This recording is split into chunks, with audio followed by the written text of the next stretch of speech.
দীঘা মানেই শুধু সমুদ্র ভাবছো? আমরাও তাই ভেবেছিলাম। তারপরে চলে আসলাম ঢেউসাগর পার্কে। আর অনেস্টলি মজাটা একদম আনএক্সপেক্টেড। এটা মিস করলে কিন্তু অর্ধেক মজাটাই মিস।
মামামের জন্য এটা কিন্তু পুরো ডিজনি ল্যান্ড ছিল।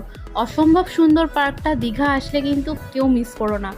খুব খুব খুব ভালো লাগবে।